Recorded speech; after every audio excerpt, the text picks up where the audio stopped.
যারা নতুন আছেন তাদের জন্য আজকের এই ভিডিওটা। অনেকেই আমাকে কমেন্ট করেছে যে ভাইয়া আপনি সহজেই একটি স্কার্ট ফেলাজু কাটিং ও সেলাই করে দেখাবেন যেটার অনেক অনেক ঘের হবে। একটি স্কার্ট ফেলাজু কাটিং ও সেলাই করার জন্য 2 গজ 6 গিরা পরিমাণ কাপড় নিতে হবে। দেখেন 2 গজ 6 গিরা কাপড় নেওয়ার পর প্রথমে আমরা কাপড়টাকে দুই পার্টে ভাঁজ করে নিব। আপনারা আমার এই ভিডিওটার দিকে ভালো করে লক্ষ্য করবেন। দেখেন আমি কাপড়টাকে দুই পার্টে ভাঁজ করে নিয়েছি। আমি যার জন্য স্কার্ট প্লাজোটা কাটিং করব তার বডি 40 এর 4 ভাগ করলে 10 ইঞ্চি হবে। তো 10 ইঞ্চি একটা দাগ দেওয়ার পর আমাদের 3 ইঞ্চি বাড়তি আরো একটা দাগ দিতে হবে। টোটাল আমাদের 13 ইঞ্চি একটা দাগ দিতে হবে।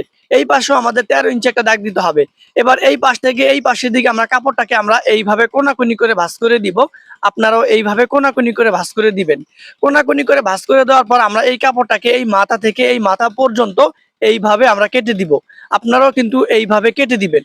দেখেন আমরা কাপড়টাকে কেটে দিয়েছি। এবার দেখেন আমরা কাপড়টা একটার উপর একটা এইভাবে বসায় দিব। আমাদের দেখেন যেই দিকে সোজা পাশটা আছে ওই দিকটা একটার উপর একটা এইভাবে মিলিয়ে দিব।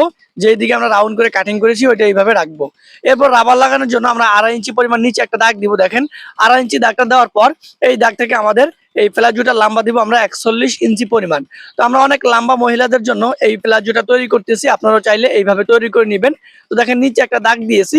এবার আমাদেরকে কি করতে হবে, হাইয়ের দাগটা 15.5 ইঞ্চি পরিমাণ নিচে একটা দাগ দিয়ে দাগটা এইভাবে টেনে দিব। এবার এখানে আমাদের 2 ইঞ্চি একটা দাগ দিয়ে এখান থেকে আমরা হাইটা উপরের দিকে এইভাবে টেনে দিব। দেখেন আমি হাইটাকে এইভাবে টেনে দিয়েছি। এবার এখান থেকে আমরা এই প্লাজোটার হাইটা সুন্দর করে কাটিং করে নিব। আমার ভিডিওগুলো আমি এত সহজ করে বানাই, যারা নতুন আছেন তাদের জন্য কিন্তু অনেক হেল্পফুল হবে আমার এই ভিডিওগুলো। দেখেন আমি স্কার্ট প্লাজোটা কাটিং করে নিয়েছি। আপনারাও কিন্তু এইভাবে একটি স্কার্ট প্লাজো কাটিং করে নেবেন। তো দেখেন আমরা কিন্তু এখানে এই পাশে 2টা পার্ট, এই পাশে 2টা পার্ট, আমাদের টোটালে 4টা পার্ট আমরা নিয়েছি। এই 4টা পার্ট আমরা সেলাই করে আমরা স্কার্ট প্লাজোটা তৈরি করে নিব। তো দেখেন যেই দিকে সোজা আছে এই দিকে কিন্তু আমাদের সুন্দর করে সেলাই করে দিতে হবে। দেখেন আমরা একটার উপর একটা এইভাবে বসায় দিয়া এখান থেকে একটা সেলাই করে দিব একদম এই মাথা থেকে এই মাথা পর্যন্ত। এভাবে কিন্তু আমাদের দোনোটা পার্ট এখান থেকে সেলাই করে দিতে হবে। আপনারাও কিন্তু এইভাবে সেলাই করে দিবেন। দেখেন আমরা সেলাই করে দিয়েছি। এবার সমান মাঝখানে মানে ভাও দিকে এসে আমাদের সমান মাঝখানে একটা চাপ সেলাই বসায় দিতে হবে। দেখেন আমি সমান মাঝখানে এসে একটা চাপ সেলাই বসায় দিলাম। আপনারা কিন্তু এইভাবে চাপ সেলাইটা দিয়ে দিবেন। আমি আপনাদেরকে এত সহজ করে দেখানোর চেষ্টা করতেছি, যেইভাবে দেখাইলে আপনারা কাজটা শিখতে পারবেন আমি ওইভাবে আপনাদেরকে দেখানোর চেষ্টা করতেছি। দেখেন সমান মাঝখানে একটা চাপ সেলাই বসায় দিলাম। আপনারা কিন্তু অবশ্যই এই চাপ সেলাইটা দিয়ে দিবেন। আপনি শুধু আমাকে একটা কমেন্ট করবেন কত ইঞ্চি লম্বা কত বডির জন্য এই স্কার্ট প্লাজোটা তৈরি করতে চান। আমি আপনার কমেন্ট পেলে সাথে সাথে রিপ্লাই দিয়ে বুঝিয়ে দিব। একটার উপর একটা এইভাবে বসায় দিয়া আমাদের প্রথমে দেখেন হাইটাকে সেলাই করে দিব। আপনারা কিন্তু এইভাবে হাইটাকে সুন্দর করে ডাবল সেলাই করে আটকে দিবেন। দেখেন আমি এখানে ডাবল সেলাই করে হাইটাকে সুন্দর করে সেলাই করে আটকে দিতেছি। আপনারা কিন্তু এইভাবে হাইটাকে সেলাই করে আটকে দিবেন। দেখেন আমি হাইটাকে সুন্দর করে দোনো পাশের হাই কিন্তু আমি ডাবল সেলাই করে আটকে দিতেছি।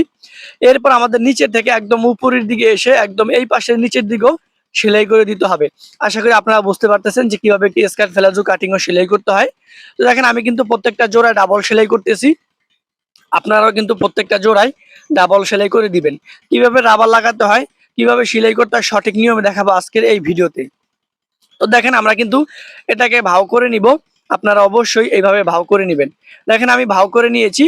ভাও করে নেওয়ার পর একদম নিচে এসে কাপড়টাকে 1/2 ইঞ্চি পরিমাণ চওড়া রেখে এইভাবে একটা ভাঁজ করব। এইভাবে একটা ভাঁজ করে আমরা সালোয়ারটা নিচে মানে প্লাজোটার নিচে আমরা এইভাবে 1/2 ইঞ্চি পরিমাণ চওড়া রেখে পুরো নিচটা এখান থেকে সুন্দর করে সেলাই করে দিব। আপনারা অবশ্যই এইভাবে সেলাই করে দিবেন। দেখেন আমরা দোনোটা পায়ের নিচে একই সিস্টেমে আমরা সুন্দর করে এখানে ডাবল সেলাই করতে হবে না, মাত্র একটা সেলাই করতেই হবে। তো দেখেন আমি ঘুরিয়ে ঘুরিয়ে এখান থেকে 1/2 ইঞ্চি পরিমাণ চওড়া রেখে এই সেলাইটা করলাম। আপনারা কিন্তু অবশ্যই এইভাবে এই সেলাইটা করে দিবেন। এরপরে দেখেন আমাদের একেবারে উপরে এই কাপড়টাকে একদম মানে রাবার লাগাবো। তো রাবার লাগানোর জন্য কাপড়টাকে আমরা এইভাবে একটা ভাঁজ করব। এইভাবে একটা ভাঁজ করে এখানে কিন্তু আমরা সেলাই করে দিব। দেখেন আমি কিন্তু সেলাই করে দিয়েছি। 40 ইঞ্চি বডির জন্য এখানে আমি 25 ইঞ্চি পরিমাণ রাবার নিয়েছি। দেখেন 25 ইঞ্চি রাবার নেওয়ার পর রাবারের মাথা একটার উপর একটা এইভাবে বসায় দিয়া আমাদের ভালো করে সেলাই করে আটকে দিতে হবে। দেখেন আমি সেলাই করে আটকে দিয়েছি। আপনারা এইভাবে সেলাই করে আটকে দিবেন। এরপর দেখেন আমরা একদম উপরে রাবারটা ভিতরে রাখবো। ভিতরে রেখে কাপড়টার উপরে একটা সেলাই করে আমরা আটকে দিব। আপনারাও কিন্তু এইভাবে সেলাই করে আটকে দিবেন। আমি আপনাদেরকে এত সহজ করে দেখানোর চেষ্টা করতেছি, যেইভাবে দেখাইলে আপনারা কাজটা শিখতে পারবেন আমি ওইভাবে আপনাদেরকে দেখানোর চেষ্টা করতেছি।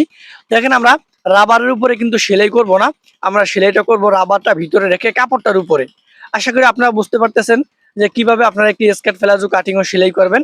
দেখেন আমরা পুরো কাপড়টার উপর সেলাই করে দিয়েছি। এবার আমাদেরকে যেটা করতে হবে, সমান মাঝখানে রাবারটা সহকারে কাপড়টা টান দিব। কাপড়টা টান দিয়ে আমরা সমান মাঝখানে একটা সেলাই করে দিব। দেখেন আমি সমান মাঝখানে একটা সেলাই করে দিচ্ছি রাবারটা সহকারে কাপড়টা টান দিয়ে। আশা করি আপনারা বুঝতে পারতেছেন কিভাবে একটি স্কার্ট প্লাজো কাটিং ও সেলাই করতে হয়। দেখেন আমাদের স্কার্ট প্লাজোটা একদম কমপ্লিট। আপনারা চাইলে ঘরে বসে, আমি কিন্তু 2 গজ 6 গিরা কাপড় দিয়ে 41 ইঞ্চি পরিমাণ লম্বা একটি স্কার্ট প্লাজো কাটিং ও সেলাই করেছি।